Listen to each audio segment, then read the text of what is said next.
Shalom, abang-abang dan pompo.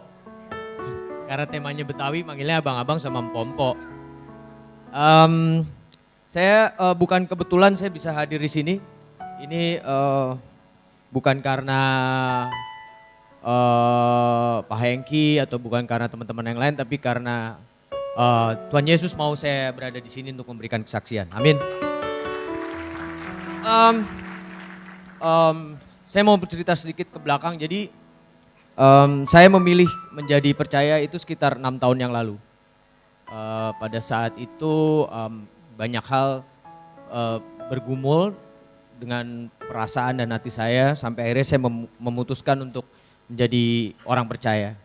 Dan buat saya bukan sesimpel saya pindah, istilahnya kalau ada satu lembaga namanya agama, bukan dari Muslim pindah ke Kristen, bukan hanya soal itu. Tapi lebih dari itu, bagaimana saya menjadi percaya Yesus dan yakin akan kehadiran Yesus dalam hidup saya. Sebuah kesaksian yang saya ingin sampaikan ini mungkin juga banyak dialami oleh abang-abang dan pompo atau teman-teman yang ada di sini. Tapi saya merasa ini sesuatu yang luar biasa buat dalam hidup saya gitu. Pada awalnya memang sesuatu yang buat saya sendiri sangat sesuatu yang membingungkan gitu. Bagaimana saya bisa nyampe ke titik akhirnya saya memilih untuk menjadi orang percaya gitu. Bukan karena kecantikan istri saya, bukan. Bukan karena dia juga maksa, bukan. Bahkan dia tadinya awalnya agak hopeless sama saya gitu. Dia coba bicara sama saya, tapi saya bukan orang yang bisa dipaksa atau apapun. Saya harus melihat sendiri gitu kan. Melihat sendiri, mengalami sendiri, merasakan sendiri, dan akhirnya saya merasakan semua itu. Yang saya lihat yang terbesar adalah kasih. Sesuatu hal yang saya lihat terbesar di sini adalah kasih, dan itu yang membuat saya sangat tersentuh dengan kasih Yesus. Bagaimana Yesus memberikan kasihnya kepada umatnya, pada yang percaya kepada Dia. Dia memberikan jiwanya untuk menebus dosa kita semua. Banyak hal yang terjadi setelah saya meyakini atau saya percaya dengan Yesus. Dan ini bukan hanya sekedar percaya, tapi masalah yakin. Pada saat saya menyerahkan sepenuhnya diri saya terhadap Yesus, banyak mukjizat yang terjadi. Baik dalam hal kehidupan saya, dari segi apapun itu. Bisa dari segi ekonomi, dari segi berkat yang begitu banyak. Ada satu contoh yang menurut saya cukup menarik gitu. Jadi yang paling banyak adalah mungkin semua juga merasakan bahwa kadang-kadang kita khawatir dengan apa ya? Ya kita semua orang hidup di dunia ini perlu materi.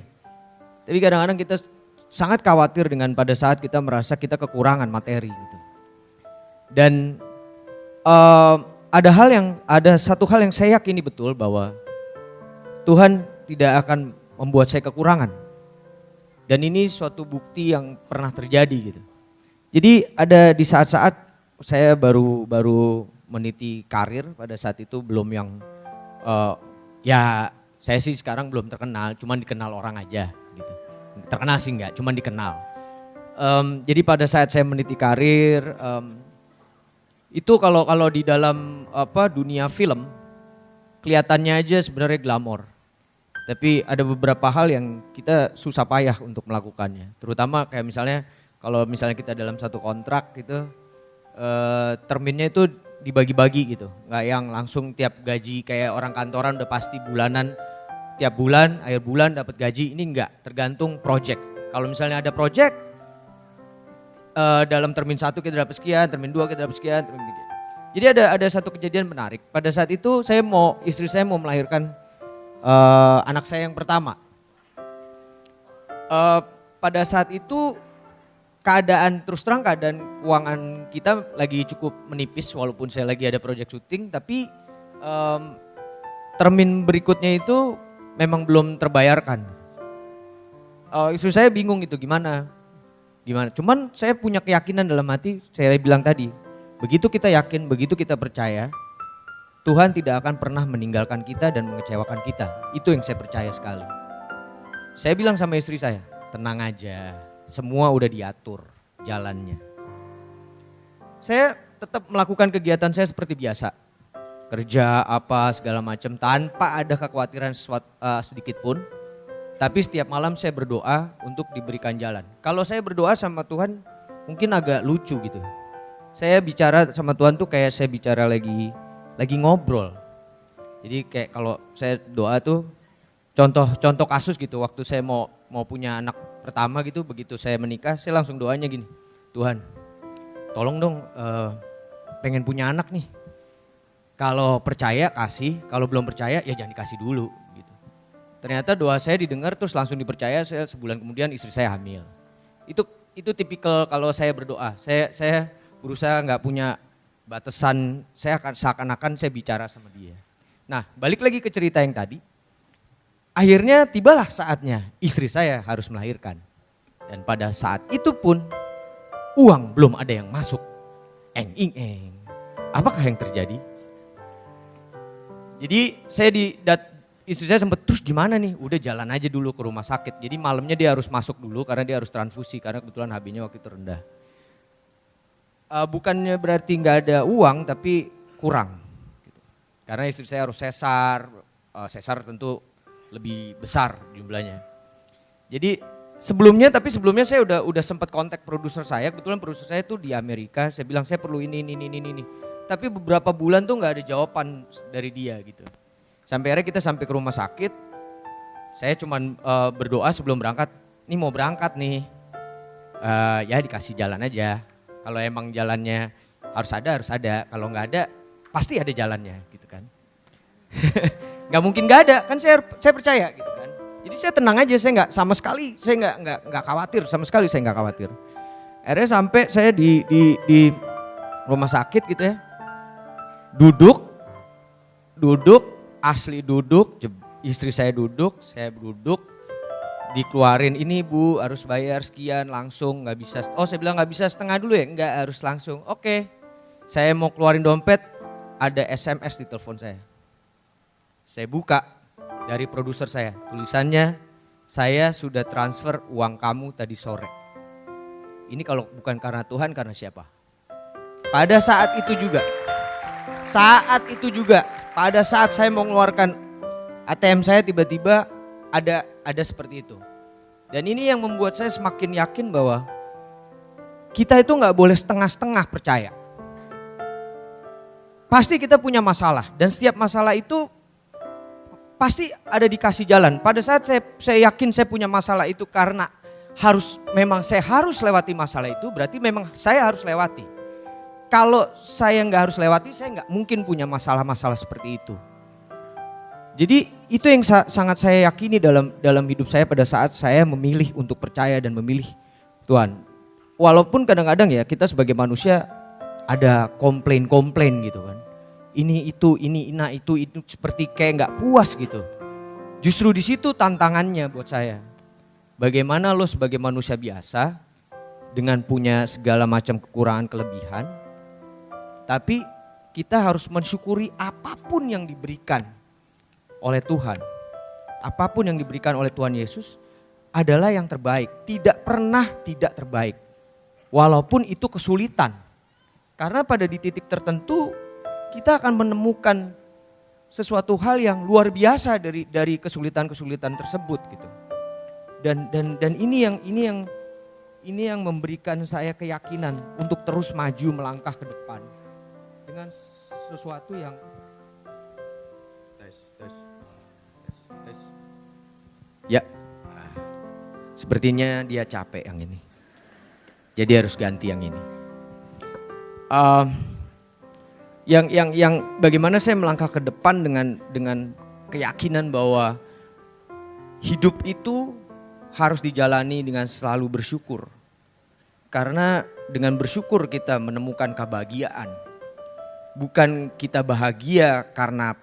karena kita bersyukur pada saat bahagia, tapi justru pada saat kita bersyukur kita menemukan segala macam kebahagiaan dalam bentuk apapun.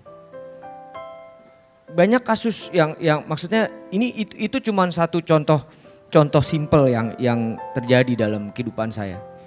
Tapi banyak hal terjadi yang saya alami dan sampai kadang-kadang tuh saya benar-benar yang wow gitu, kayak saya tidak pernah dibiarkan terpuruk oleh Tuhan. Tapi karena apa? Karena saya yakin 100%. Karena saya percaya 100% atas kehadiran Dia dalam kehidupan saya.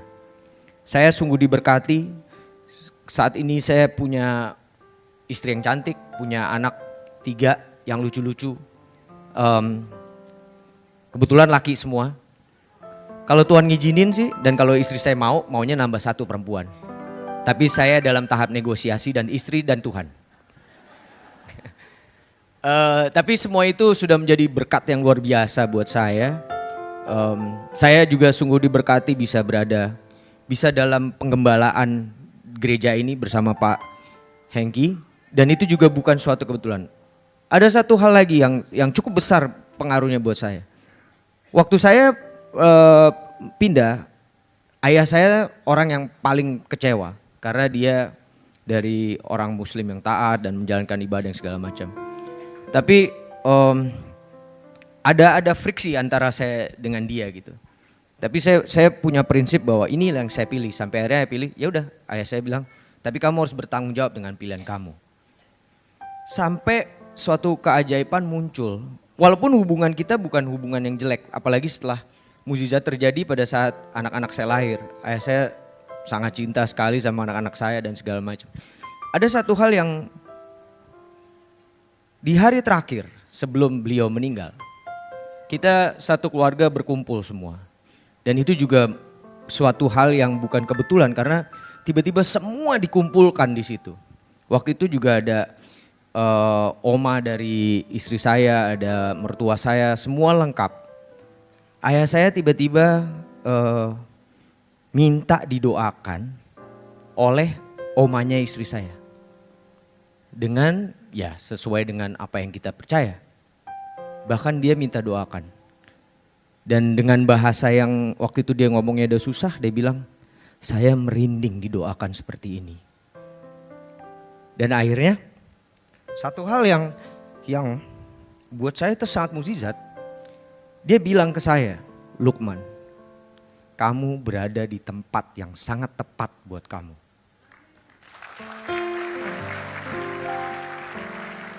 Dia juga bilang sama mertua saya, terima kasih sudah memberikan tempat yang baik buat saya. Itu sehari sebelum ayah saya meninggal. Walaupun ayah saya tidak berpindah ke agama, tapi saya percaya bahwa dia sudah menjadi orang yang percaya, yakin bahwa Yesus itu ada dan memang bekerja. Itu yang sangat buat saya sesuatu mukjizat yang besar. Kembali lagi, ini masalah keyakinan dan percaya yang 100% terhadap kehadiran Tuhan Yesus. Itu yang kira-kira bisa saya sampaikan. Mudah-mudahan ini bisa menjadi sesuatu yang berguna buat kita semua. Dan apa yang keluar dari saya saat ini sama sekali tidak saya rencanakan. Ini mengalir begitu saja karena kekuatan dari Tuhan Yesus itu sendiri. Tuhan memakai saya untuk bisa bicara seperti ini. Kalau bukan karena Tuhan mungkin saya nggak bisa bicara seperti ini, seperti Lugas. Dan saya seakan-akan merasa Pak Hengkikso pendeta di sini. Amin. Mudah-mudahan suatu saat siapa tahu, kita tidak pernah tahu, Tuhan punya jalan yang lain. Suatu saat saya bisa jadi pendeta, kenapa tidak? Dan itu memang suatu hal yang berkat yang besar buat saya kalau memang itu terjadi. Amin. Terima kasih buat abang-abang dan pompo semua. Selamat ulang tahun buat GBI Eklesia. Mudah-mudahan semakin menjadi besar, semakin bisa melayani seluruh manusia, seluruh dunia, bukan hanya di Indonesia. Amin. Terima kasih.